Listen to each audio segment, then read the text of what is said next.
Hello, everyone. This is Dungeon Dan Uebel with the book Asylum. Today's guest is Matthew Crow. Hi, Matthew. How are you?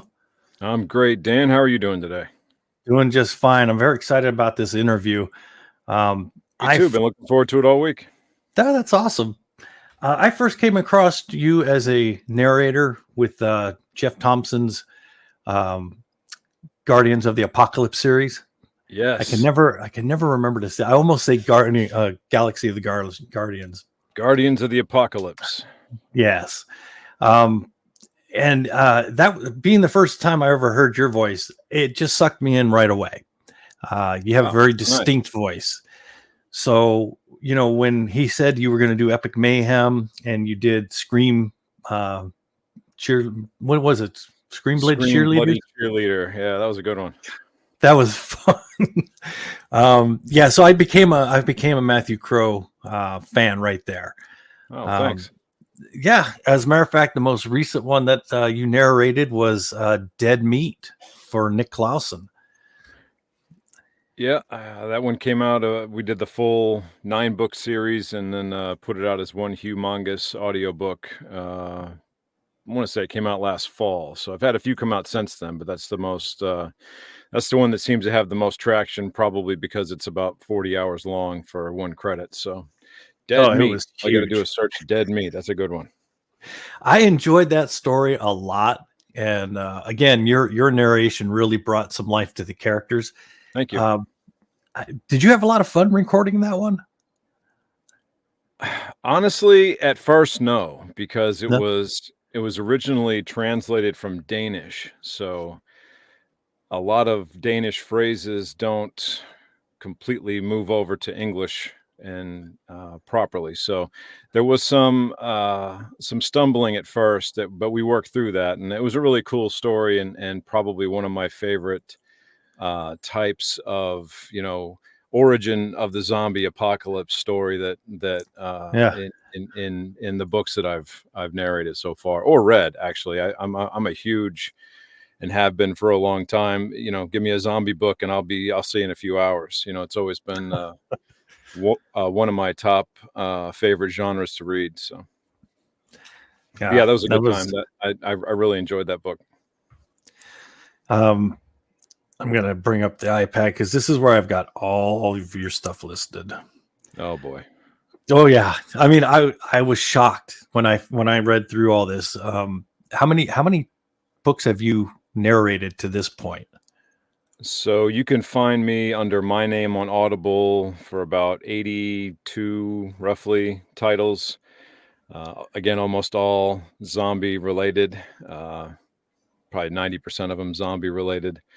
And then I've done another 20 books under a pseudonym. So I have about 100 titles up on there so far. Okay. Might seem like a lot, but it's taken me quite a while. I've been doing this particular genre of voiceover since 2019. So this is my 5th year. 5 years in. So obviously you do enjoy doing this. It's fun. A lot of fun, actually. It does get a little stressful when I get a little behind on things because I'll tend to be working on a project and I'll have one scheduled. And then once in a while, real life kind of gets in the way. I've got a pretty crazy family.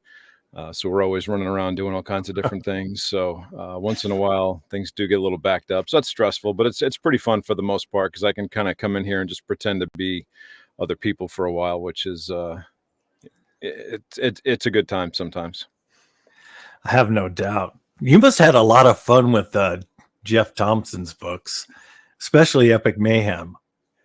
Epic Mayhem was a really cool series. Yeah, it was my first noir series, really. But it was fun to have some paranormal stuff mixed into it. Yeah. To be honest, though, like, for transparency, Jeff's Guardians of the Apocalypse series has like 400 chapters per book. So I spent more time creating and editing chapter headers than I did recording it, to be honest. It was it was a slog. So if you're a burgeoning author out there, try to not make your chapters 4 sentences long sometimes.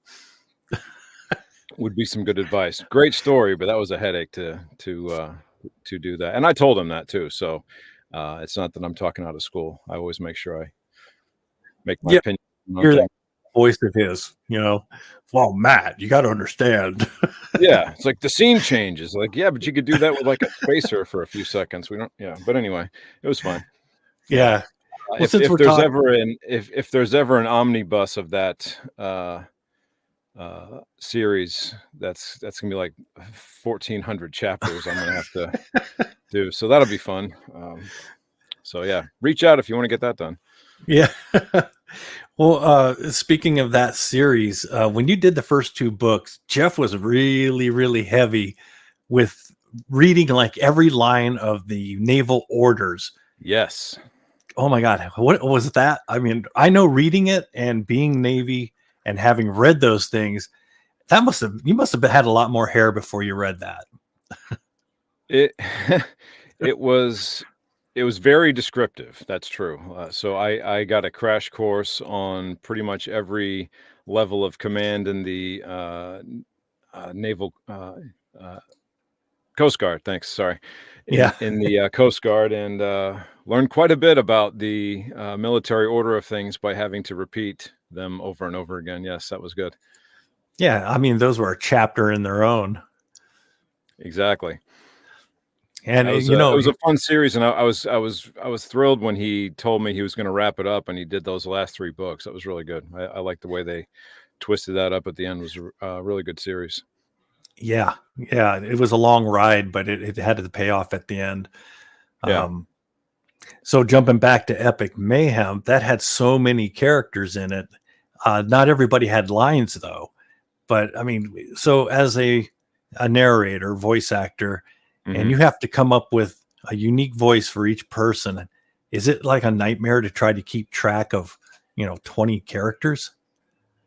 Until I got a system down, it was, yeah, but it's pretty straightforward now. I'll generally have a list of the main characters and then some tertiary characters, and all the main ones will get their own like sound file. And then when I go in to do a chapter with a conversation between a few of them, I'll just play those real quick, just so I can remember how they go. But I'll be honest, I copy almost every single one of my character voices from other narrators. So I listen to Okay. Yeah, I listen to a ton of audiobooks, and everything you hear me do that's not Southern accent related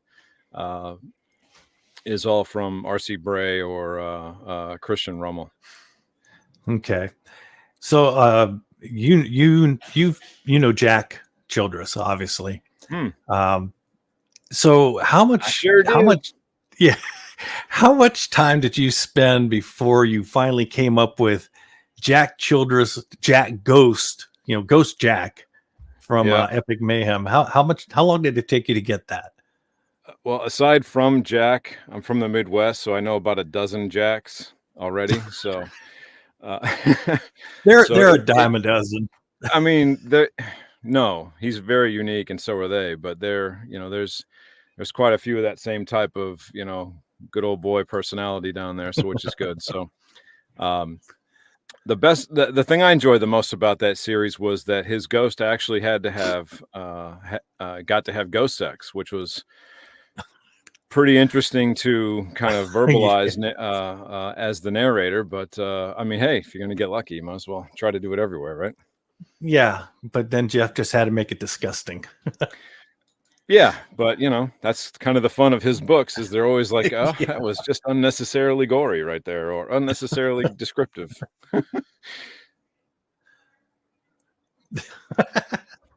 I know that Jack appears in a lot of different books as characters, and I know that you've narrated one of them.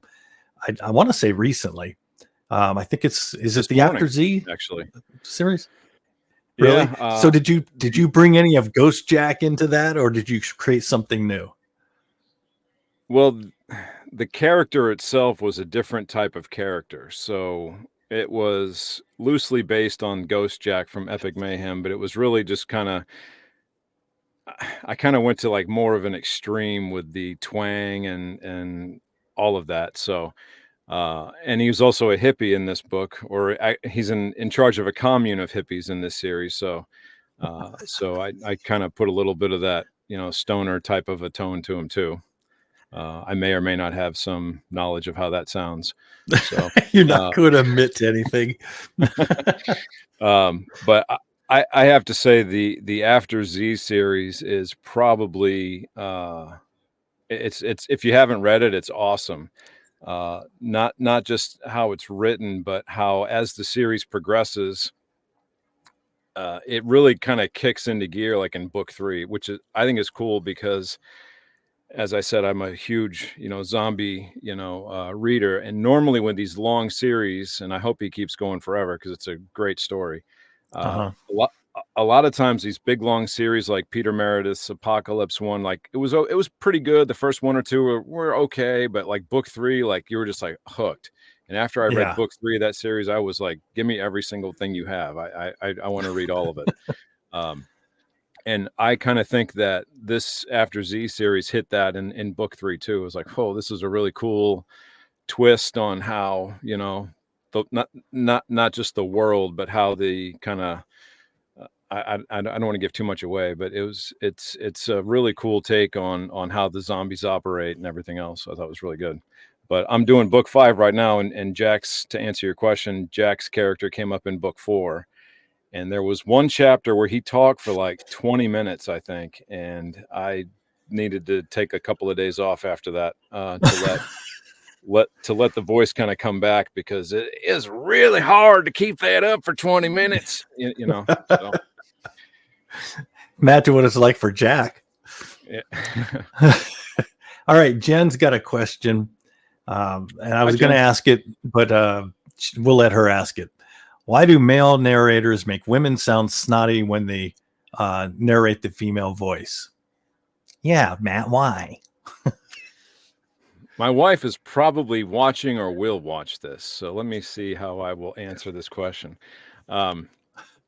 I think it's very false sounding in a lot of male narrators when they kind of do a little extra and make the real high pitched sounds and stuff like that. So I try not to get the voice, sounding like higher pitched. I kind of put more of the attitude behind it. And I have experience with a few women in my life, and they all have kind of an attitude, a little bit, not a bad one always, but so I just kind of put a little bit of that into it, and works out. So how other male narrators do it, I couldn't tell you, Jen, sorry. But it definitely, I think it sounds better to be kind of like the character comes out versus the voice, if that makes sense. Makes total sense. Very safe answer, by the way. Thank you. Yes. I don't like the couch. No. Hi, sweetie. That's one of the one things about having been divorced a long time that you don't miss is like, well, I don't have to gauge what I say. I don't have to think it through, and I can just blurt it out. Well, there you go. I'm happily married. Hopefully that never happens. I hope it doesn't. Yeah. But for me, it's perfect. All right. How long did it take you to become the voice that we all know as Matt Crow? I mean, it can't be something you just jumped in a little studio and did, or was it? Kinda. I mean, damn, you're the shit.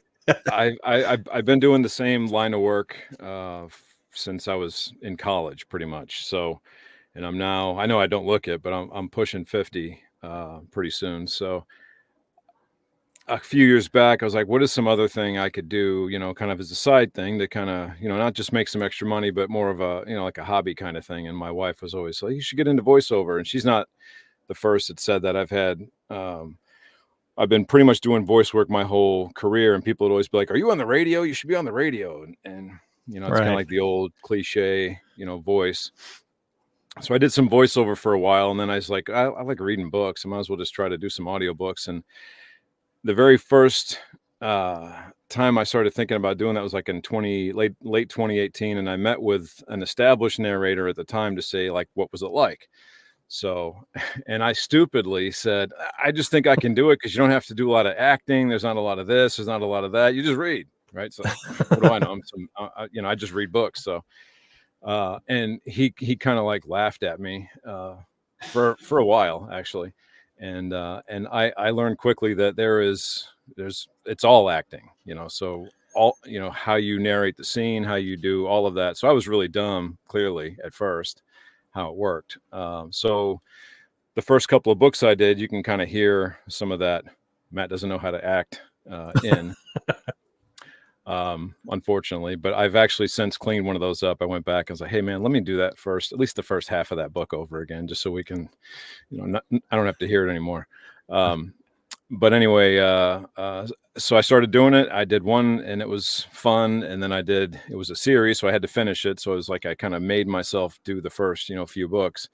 But oddly enough, it was a series I had read before, and I had reached out to the author. I was like, hey, I saw you only have one book up. Can I do the other 4? And he's like, yeah, cool, let's do it. And he didn't know me. And probably if he'd looked into me, he'd have said no. But luckily, I got to do it. And so that was fun. And it was a zombie series, so it was something I liked. And then I just kind of stuck with that for a while. I was like, this is the genre I read. This is so I can read the book, and then I'll go narrate the book. Because you always read it first, prep it, kind of know what's going on. At least you're supposed to. I don't always do that, but I do most of the time.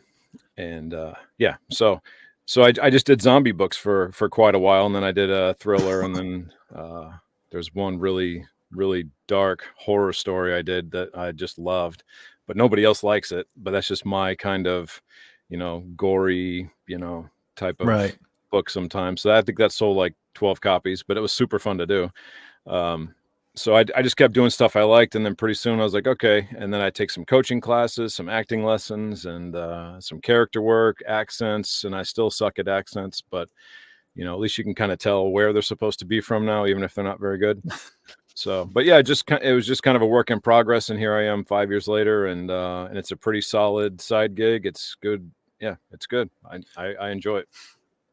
Awesome. Hoping one day to just do this for, that's forever.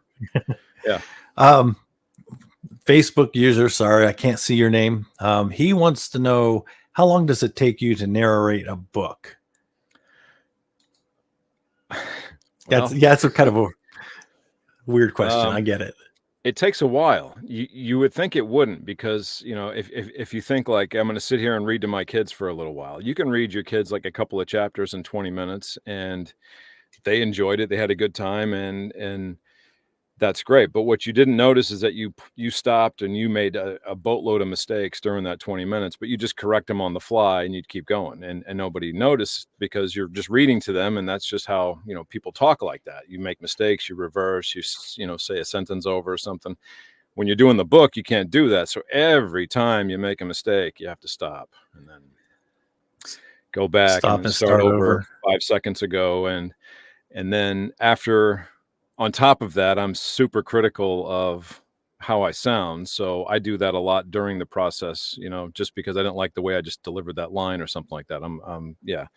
And that's because I listen to too many audiobooks, and I am constantly doing that when I'm listening. So to answer this gentleman's question, or this person's question, for every hour of audiobook that you listen to, personally, it takes me about 2 hours and 20 minutes to do.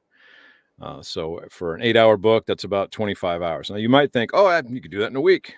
But when you have little kids and a busy life, it's like you get I sometimes have days where I only get like a 15-minute chunk done, or other days where, or like this morning, I got an hour and a half of After Z finished up. So it kind of varies based on the lifestyle. If I was just to do this permanently, I could do probably 2 or 3 finished hours a day, 4 to 6 hours, because you can't talk for 8 hours like you would go into like a 9 to 5 type thing. So yeah, so about 2.5 hours. So if it's like a 10-hour book, it's about 25 hours of work. And that's editing, getting all the clicks out of your voice, because when you hear the finished product, you don't hear like the microphone that I use and that most narrators use.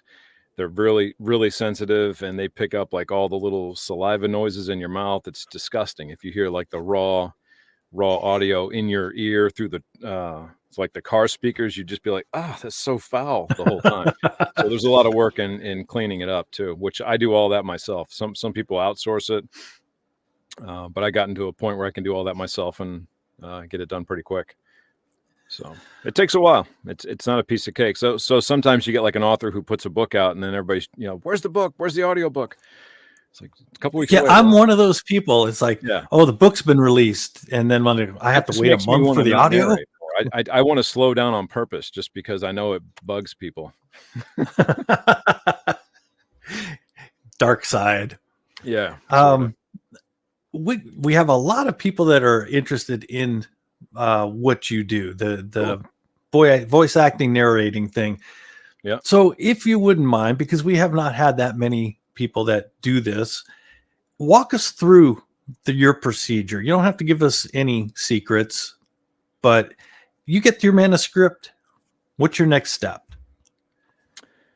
So I get the manuscript. I generally, if it's a series I've been doing, I'll have all the character notes already. But usually if it's a brand new book, like I just put one out a little while ago called Escape and Evade, which is about an ex-CIA operative who now is like kind of on the run and hiding. And it's pretty cool. But yeah, Escape and Evade. It's on Audible.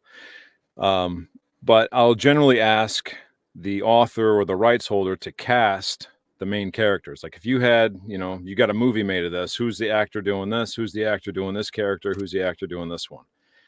And then I'll spend a little bit of time, if I don't know who they are, kind of researching them and maybe they're like how they talk. And if it's a little slower than people normally talk and things like that. And I'll try to develop some of, like how I want them to kind of come across. And then if there's accents, you kind of pop those in too. But I personally like the Southern accents because I'm good at them, but there's other ones that are a little more difficult. But I'll generally ask them to kind of cast it as actors. And then I go try to, mimic those actors, which, I'm not able to do well, but I try. And then there's always like a checkpoint. So you do a little recording, you do maybe a half a chapter, you do like a scene with 4 or 5 characters, and I throw it back to the author and say, hey, what do you think of this? And is this kind of what you had in mind?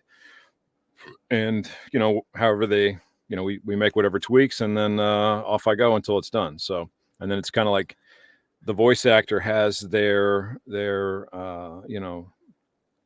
kind of free reign at that point on how the scene sounds, how everything works. So we can kind of put our own. So while it might not sound like what Jeff wanted in like a zombie killing scene at the Ala Moana Mall in Hawaii, how I did it is what comes out on the audiobook. So it's kind of like my interpretation of what I'm reading. So the better the author, the better that comes across, on the book too. And with experience. Like I said, don't listen to my first like 20 books. I mean, do, but don't like think that that's how I am now. You've grown. I've improved quite a bit, I think. Yeah, but again, that's like reinvestment in the craft. And anything you do, you have to keep trying to learn how to get better at it, or else you just kind of stagnate. So, right. I don't know if I answered your question. No, yeah, that was actually a really good one. So the other question that I hear people ask or have seen them ask is, what software, mic, and studio do you have a preference on what you do? Yeah, do you like the higher end mic or just any mic and software? So I use, they're not cheap, but they're not like something I could have rolled out and bought right out of the gate. Right. There's free audio recording software. One's called Audacity, Audacity, and that's good enough to kind of get you going. And I use that at first. I've always used kind of not a real expensive mic, but not like a $14 one you can plug into your USB port. You want to have something quality, or else you're just going to sound like you're talking into a cell phone. Right. But the first year or two I did this, every single time I got paid via royalty or from the author, I reinvested 100% of it into coaching and equipment. So now I use a pretty high-end microphone. I've got pretty high-end software. But that's just because I know, just because I own my own business too. So you have to reinvest in yourself, and you have to continue to work on improving, the base stuff. I can be great and then have like a $14 microphone and nobody wants to listen to it. So right. So I use a Newman BCM 104, which is the same one of my favorite narrators uses, which is why I learned about it, because I asked him. So I was like a fanboy there. So, and then I used a good audio coach out of LA to help me set up like all my recording and then mastering and editing software too. Yeah. So that stuff's a little more involved. Audacity you can record on, you can clean a little bit of it up, but a lot of like you can make it good enough to put up on ACX, which is like Audible's audiobook portal. Right. But I just continued to get new mics and new software until I got to a point where I felt comfortable doing it all and thought it sounded good. I wanted to sound like this one guy, like the Timber, like when I'm in the car at 8 and I have the volume on 8, can I feel it in my chest? And I finally found the mic that I can do that with, because that's how I kind of wanted to come across. The mic does sound good. Yeah. For your software, what are you using now? I use Studio One Pro for recording. You can do like all kinds of different tracks on that. And then I use Isotope RX7, which is actually kind of an older version for my mastering stuff. And that's what goes through and kind of finds the areas that have a click or a pop or mouth noise or something like that. And it kind of cleans it up automatically, kind of like some crazy voice actor AI kind of thing. So now I noticed the voice that I'm listening to now is the exact same voice that I hear on the Audible books. So okay. I'm assuming either you're running your voice through filtering now, or that's just it. That's your cool ass voice. Which one is that? This is my cool ass voice. See that, Jen? Outstanding. Wait, you guys thought that was like auto-tuned? No, not auto. Well, I mean, you never know, because like that. When I was kind of looking, when I was looking into the podcasting, and I was going to upgrade from I was going to use Audacity, and then I'm like, wait, I'm just going to do StreamYard. I don't need to. But there's all this side software that I could plug in. Yeah. And some of that was the automatic elimination of pops and things like that. Right. But there's like all these different filters, and I never really learned how all that worked because it got confusing. I'm a little dyslexic, and I'm like, wait a minute, it's going from my mic over to wire B and C and then over to F. Yeah. At that point, I'm like, fuck it. The software I use will do all that, but I don't really use that aspect of it. I mean, like I could do it, like if I was going to sound like somebody using like a CB radio, I could do an overlay that would make it sound more like that. But when I've heard that before on other audiobooks, it sounds like overdone. Like when I hear the book, I want somebody to read it to me, and I want them to like do different characters. And I don't want to have like sound effects. I don't want to hear. This is my personal, what I like to hear.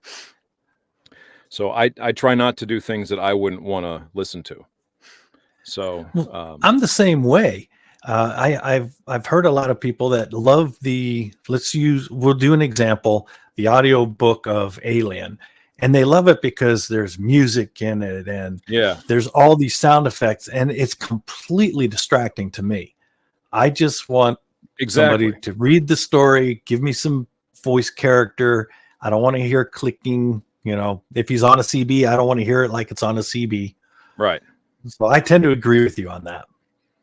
Yeah. I bought Dune a while back, which I've read that series like more times than I can remember.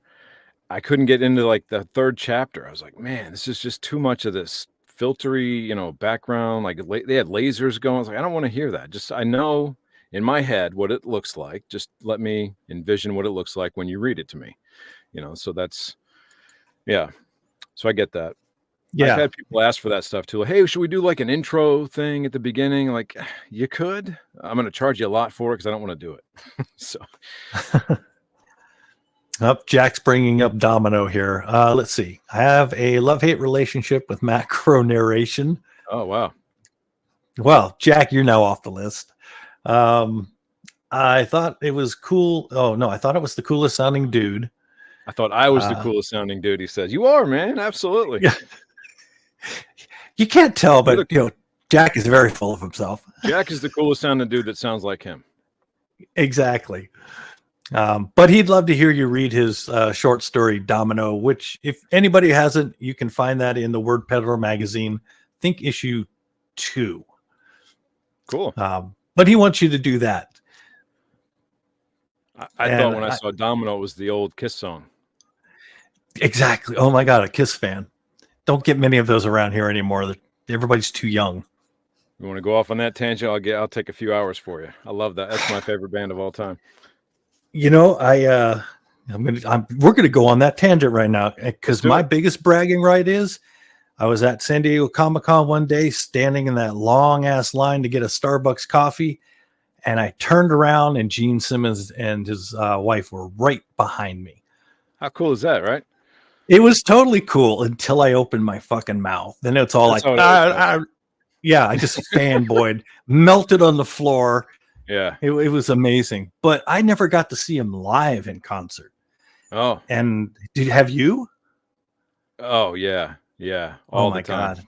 Not anymore. That must have been intense. Yeah, my last time was February 19th, I think, or 20th of 2020, right before COVID, the lockdown. So it was my last concert for quite a while, actually. But yeah, I've seen Kiss tons of times. Best live band ever, in my opinion. You know, they were the greatest. And, you know, Jack just piped in with Metallica, who I also love. Yeah, but to me, absolutely. Everybody is a student of Kiss. They put on, they created the rock show, in my opinion.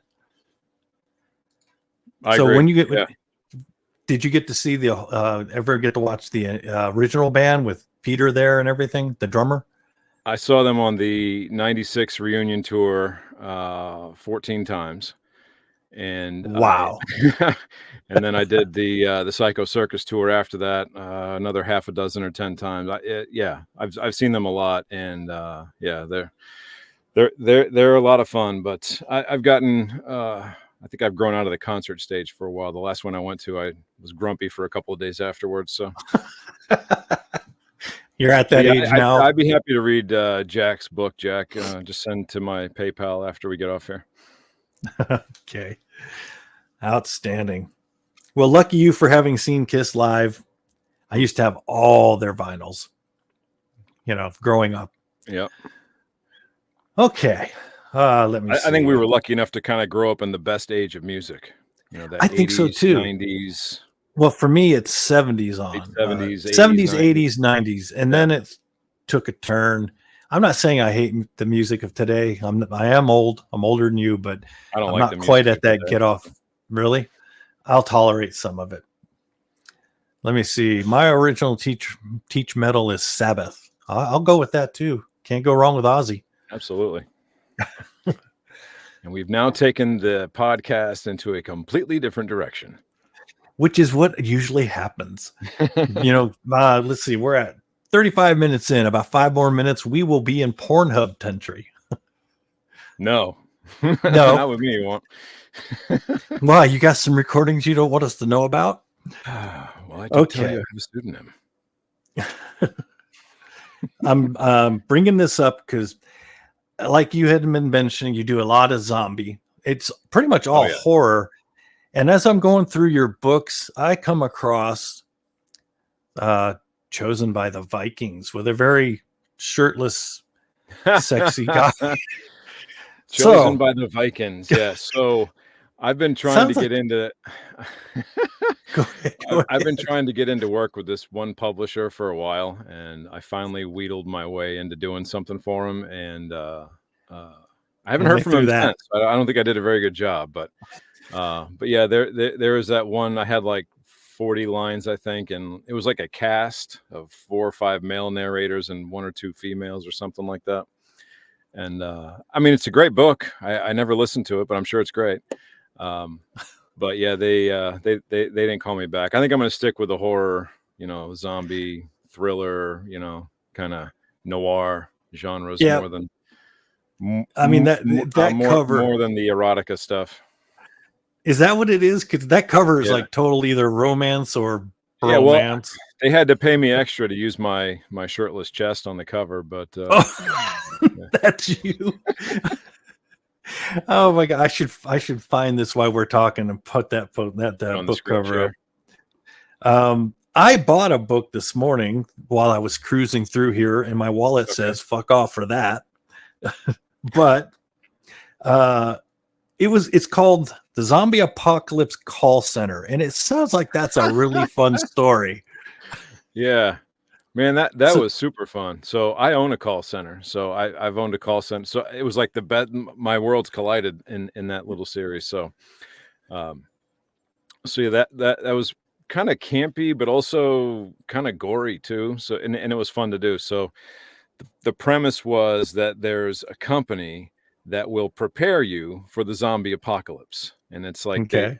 and all their customers are clearly suckers because there's no zombie apocalypse. So they just keep calling in and they re-up their weapons, or they re-up their subscription for the, the MREs, or, whatever the Right. overall game was. And the whole time the call center people are just laughing at all these people who are calling in and giving all this money away. And then the zombie apocalypse happens, and it's created by, well, I don't want to give it away, but so the zombie apocalypse happens, and it starts like near the call center where they all take the calls. And so it's the story of like one call center agent and how he navigates getting out of the building, and then and then for some reason he decides he's going to be the one that goes after who created it. So the next 3 or 4 books are all about that and his supporting cast of characters. But that was the first book I did that had like a super zombie. It was a genetically, enhanced muscular one that could run 50 miles an hour. And, they were still zombies, but they were just like, they were going to jack you right up if one came towards you. So yeah, that was a really fun series to do. I listened to the sample and you narrating the main character, and they were doing the upsell up to the platinum. And what cracked me up about it was, not only can you do that, but there is a payment plan and we'll bill you for it. Of course. So, right. Yeah. This book was written by Taylor Elwood, and I haven't listened to it yet. I just bought it prior to the show, and it's going to be my next listen. I have a feeling I'm going to like this one quite a bit. Of course, part of the selling was you're the narrator, and I hate to admit it, I do buy some books based on who's narrating. It may be a title that doesn't catch me, but I see, any of my top 3 favorite narrators, I'm like, I'll go ahead and get it. Nothing else, That's how I found some really great series I like to listen to that way, just by following the narrator around for a while. Did you know that Balki Bartakamus is an audiobook narrator? I had read that. I can't say that I've heard any of his narrations. He did. He's done some for Nicholas Sansbury Smith, and it's Balki Bartakamus. If you don't know, if you're watching, for you younger kids, was an immigrant character in an 80s sitcom called Perfect Strangers, and the actor, who is Bronson Pinchot, is an audiobook narrator. I'm going through Audible one day. I was like, "What? That can't be the same guy. It can't be the same guy." And it was the same guy. Man, he was awesome. Like it was fantastic. So he hooked me in that whole series, and I listened to like 3 or 4 other series he did after that. I think I would get at least one of those books just to hear him. He was unique in that show. I think I'm not sure that they ever thought he was going to become the main guy. Like it's not his. Not the Balki voice, but totally still. A character. Yeah. Check out the first one I listened to is a series called Trackers, and it's about an EMP apocalypse based in the Rocky Mountains. It was really good. Outstanding. Yeah. I'm sitting here plugging other narrators, but hey, we all have a hard job. Let's all try to make some money, Speaking of that, narrators. Okay, I'm going to ask you the question I've only got to ask one other narrator. What'd the other guy say? Give me your, I'm trying to remember. I think he was very nice about it. I just want your impression of this. There are narrators that completely ruin a story just because they've got the William Shatner cadence going. You know what I'm speaking about on that? Yes, I do. Okay. Is that like just a rookie mistake? Is that something they teach in a narrator school? What is that? How does that happen? Well, first of all, there are definitely some narrators that are difficult to listen to. I think I'm one of them, but you're not. That's just me. And you said I'm not, so that's cool. Thank you. But without really, I'm not trying to knock other narrators, but you definitely need to listen back to yourself sometimes to kind of make sure that the cadence is good, because you're right. If you're going through the book and it definitely is distracting from the story, it's too much. Like I think there's some that overact them. I'm listening to Lord of the Rings right now with my kids, and it's good. It's really good. Like the story is awesome, and Andy Serkis is an amazing narrator, but it overacts a little bit, and sometimes personally that takes me out of it, because I'm just like, all right, you don't have to do it that much. I get it, but I also don't like sound effects, so who knows? It just could be a personal preference for me. Well, the Shatner effect, I think, is like a breathing thing. Do you think that's what it is? It's difficult to be going through a paragraph and breathe, trying to find a spot to breathe that's normal, but also read it. So sometimes breath work can definitely be difficult to do if while you're getting going. Absolutely. I still have trouble with it.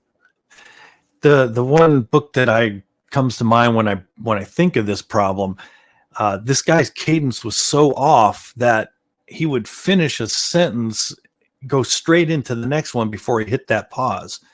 And I'd have to go back. And if it hadn't been for the fact that I read this book without listening to the narration, I probably would have just stopped and never listened to it again. Yeah. That particular person, I think if he realizes that he does this, he also had the habit of everything is a race. Even the slow parts of a book, he'd always like, and then they went over here to this, and I'm just like, dude, calm the fuck down. Yeah. You're fucking stressing me. I get it though, because sometimes you only have an hour and you want to get as much out as you can when you have that hour of time available. So could be some of that too. Yeah. Well, but it's definitely it definitely is a learning curve. Like I said, I was really dumb when I first started. I was like, oh, I don't even have to act. I can just read. No problem. And yeah, so. I hate to admit, that's the way I've always thought of it. I thought you could literally just sit down and read the book. Now that I've listened to a lot more, I'm like, yeah, you can't do that. Right. So that's where I came up with my narrator.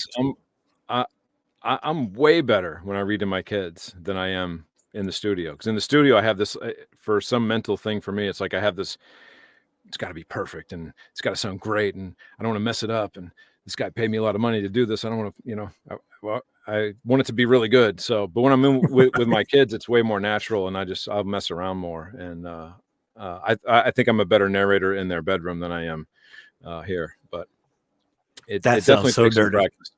Practice. Every time you talk about narrating for your kids or reading to your kids, the first thing that pops in my head has got to be Princess Bride, Peter Falk reading to his grandkid. Have you seen the movie? Did you say that because I look like that guy? No, dude, if I was going to say that, who do you look like? You have totally got David Gilmour all over you. The Pink Floyd David Gilmour, Pink Floyd. Okay. Is that good? Sure. Why not? Thanks. Hey, I'm not going to say anything, but yeah, he's a pretty good looking dude. I'm not into dudes though. Me neither. I used to hear people tell me, oh, you look like that guy from The Princess Bride. And I was like, I am. And I could see a little Carrie Elwes in you. People like, what, really? I'm not. It's not me. I kind of brought that up though, because it's like that's the scene I picture, and then it just occurred to me when I had said it. He's an actor, and I remember my parents reading a book to me, and nobody ever read as calm and smooth as he did. Right. So yeah, I guess the whole acting part is a big deal. Sometimes you just want to get bedtime over with. I get it. Everybody needs to go. Exactly. Okay. Jack says, Dan, no hitting on the guest. I don't know what I'd do without Jack Childress. What kind of job does he have where he can be working and watching this? Well, he said he had something to do with his mom. So apparently his mom is like dead in a corner somewhere because he's not paying attention. Jack's in trouble again. When is he not? Okay. So you're obviously, because you have all these titles, you're pretty much open to reading for anybody. I don't want to say that anybody's going to pay you, but it seems to me like if some guy, this is my first book and it actually was really good, you would probably read for him, right? You wrote it? You sure? Yeah. If the agreement was correct. I will say there are some things I won't do, but they're very few. I was approached to do a male erotica title. I had to politely turn that down. Yeah, but that's pretty much the extent of what I won't read. I mean, there's some pretty messed up stuff in some books I've read that are just, I would not want anybody that I know to hear it. But books are great. So if you'd like to hear one of those, it's called In the Deep Dark. It's by Tony Urban. It's maybe Tony 4 Urban hours wrote long, a book but like that. It's about 4.5 hours. It's called In the Deep Dark. It's about a serial killer who it's really fucked up. But it's totally my type of thing. So Would you think that goes into the extreme horror or splatter? What do they call it? Splatter horror now? It's not that bad. No, it's not like that. There is some of that stuff is very, very disgusting. The problem with that kind of audiobook narration that I've run into is that the authors don't sell very well on Audible, on audio. So those kind of books, for some reason, like that specific splatterpunk type of horror, and maybe somebody else out there's had different experiences, but the couple that I've looked into didn't seem like they would do that well.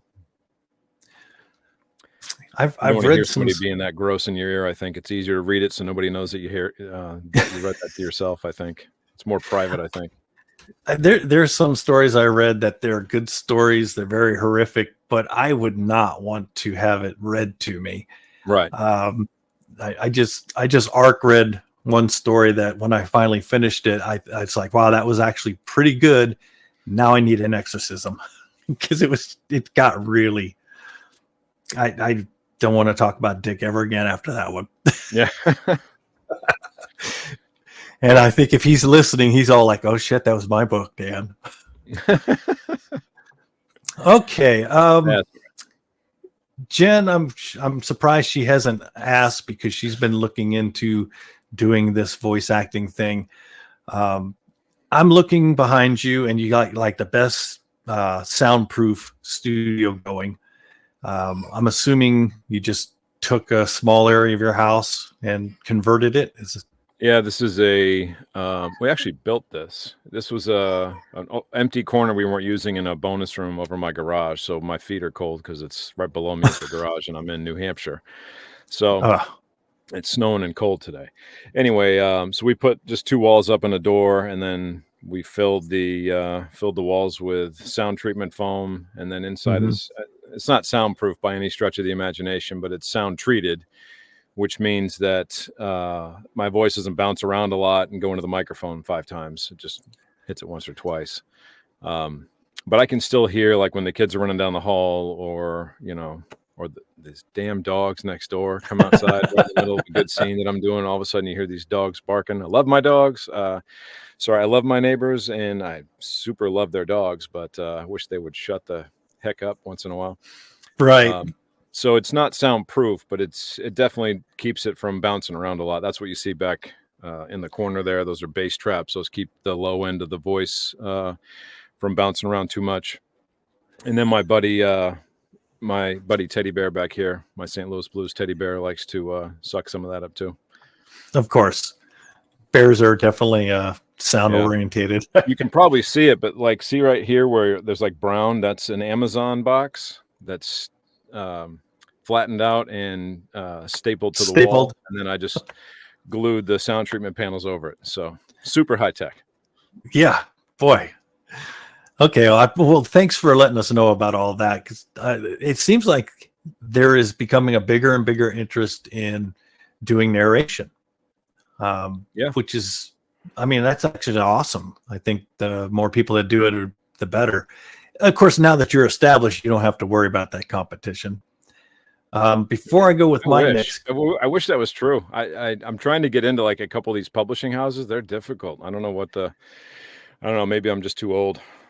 No, publishing, established publishing, that's hard to get into. But your name, a lot of people know your name, at least in my reading circles. You say Matt Crow, and they're all like, "Oh yeah, I heard him do that." You guys are all zombie geeks like I am. True that. Okay, way to diminish it. Jack's got a question for you. If you could reread an established series like Zombie Fallout, would you want to? That is a good question for us fans. I would say that would be completely up to whoever hired me and if they had the right checkbook. I think that specific series I would probably pass on because the narrator's done a hell of a job with that series, and I would hate to think that I could do as well as he did. But yeah, that is a tough question. It's a tough one, but that was a good answer because Sean Rennett has done those characters for so long that even if you blew him out of the water, people still just, when they hear Mike and BT talking, they're going to hear Sean Rennett. And the only person I know that doesn't like Sean Rennett is Jen Falk. I'm calling her out just because. What about a different series, though? I mean, there's a lot of series that are out there, and some of them actually had to use a couple different narrators. Yeah. Would you consider doing one of those? I would consider anything, to be honest. I don't know if I would do that. It would depend on the payment arrangement. A lot of the stuff I've done has been on like a royalty type arrangement where I get paid based on how well it sells. And I would probably do something like that more for like a flat rate. But I'm really more interested in kind of developing the books and the series that I'm working on, though, for the current authors I'm working with, trying to make sure I spend as much time on those as I can. So I guess it would depend on the schedule too. But if it was a series that the author was not happy with, how the narration went, or if they were getting a lot of complaints about, the narrator, which you see on Audible all the time if you're looking through books. But right, I might try to do that, but I would never actively, like I do a lot of like cold calling and cold emailing and cold whatever, just because I said earlier I own a call center, so I'm used to that. So I think if they came to me, I would probably entertain it, but I wouldn't actively go, "Hey man, this book sucks. Let me redo it for you." Right. I don't know. I guess, just being a fan of yours, I just imagined you had like 20 people in line waiting for you to say yes to their book. I just cannot picture you, actually having to go out and cold call at all. Fake it till you make it, right? Exactly. One of the things I really do like is you tend to stick with an author. If they're going to do a series, you tend to stick with that. And I love that. Yeah. So for me, anytime I would pick up something that Jeff wrote, I knew I was going to hear your voice. And now that I heard you with Nick Clausen, I'm like, geez, I sure hope he narrates another one of his series. Yeah, he's been working with another guy too, who's real good, Spencer Dillahay. He's a real good narrator. He did Nick's Cadaver series, which is a good seller too. I read that one too. I'm actually kind of branching out of the horror zombie, genre sort of, and I'm doing my first fantasy book next week or two, right after I finish up with After Z5. So that's going to have a bunch of terrible accents because you can't have a dwarf that's not Scottish for some reason, apparently, according to the audiobook rules. And every main character has to be English for whatever reason. Although I have been considering, and may still do this, since I've been given the artistic levity to do what I wish with the rest of the book, I have been considering some Southern characters in the fantasy realm. So I could be the very first narrator to put the Southern accent into some sort of mage or some kind of warlock or something like that. Outstanding. Well, we're coming up to the end. Do it all, so that I'm still kind of weighing that. Well, it's nice to know that you're branching out. I don't read as much fantasy as I should. I'm pretty much stuck in the horror specific zombie. We like what we like, right? So what are you working on? I mean, you're doing After Z5. What else are you working on? Yeah, wrapping up Anything? after Z5. I'm finishing up book 5 in Matt James's Jack Riley series, who's an ex-Delta operator. I like to do these ex-CIA, ex-Delta guy, military type stuff. And he's now an archaeologist, so he's going around finding all kinds of different cool stuff. Right now, we're in that book, he's found Amelia Earhart's plane, and that turned into something with Marco Polo's fleet. So that's going to be a good one when that wraps up. I'm actually late on that one. This is the first book I've ever been delayed on my delivery on, so that's going to be done pretty quick after Z5 too. So sorry, Matt, but yeah, we're sorry, Matt. We pulled him away. He should have been doing your book. And then I've got a couple more after that I'm hoping to get going shortly after that done. So I should have another 5 or 6 titles out by midsummer, I think. Outstanding. So anybody who wants your services, should they go to your narrator VO Facebook to contact you, or do you have a specific? Find me on Facebook at facebook.com/Matt's Amazing Voice, because I'm totally not humble or anything. Yeah, totally amazing. And then my website is Bent Birch, like the birch tree, bentbirchvoicestudio.com/audiobooks for all my audiobook titles, and there's a contact me thing there. But you can find me on Facebook just as easily as you can on the internet. You just look up Matt Crow, and yep, I'll send you my bank account info, and we'll figure it out. Yeah, outstanding. I will put the links in for when the show's over and the video's replaying. I'll put the links in there for everyone. Oh, great. Because I'd like you all to get him to read your books, because I like Matt Crow. Any parting thoughts for you, Matt, before we get out of the show? I mean, I appreciate the opportunity to do this. It's kind of weird that people, like I have a fan is a real weird thing for me, to be honest. So it's been kind of cool, ego wise today. Thank you. Appreciate it. But it's just a lot of fun. And all these people I work with, all these authors I've worked with, like 99% of them all are independent authors, and they get paid and they feed their families based on sales. So if my parting thought of any would be to always get their ebook and then just swipe through it real fast so they get all the page reads, and then buy the audiobook at the end and give me some money too. See, great. I like that, because with me, every series I love, I have the Kindle book. I usually have a print book, and I get the audio because I listen while I'm driving to work.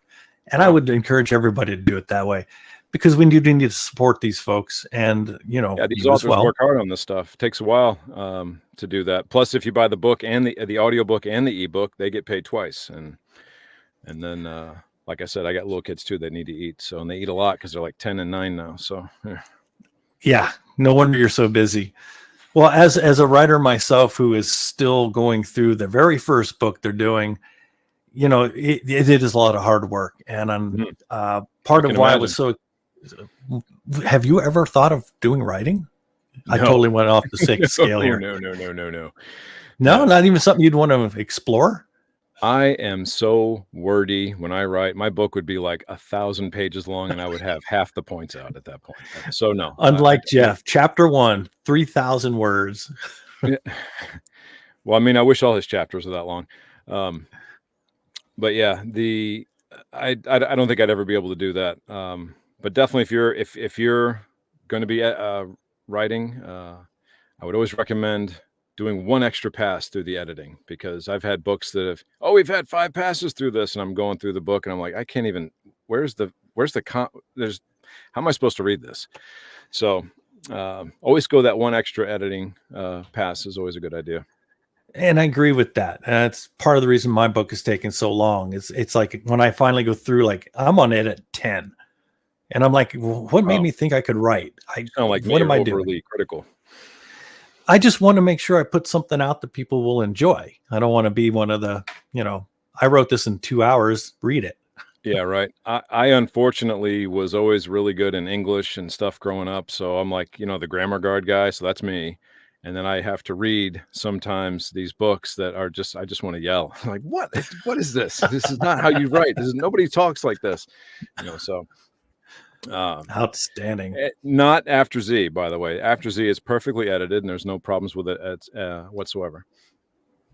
Well, After Z, I'm going to buy book 1 in that too.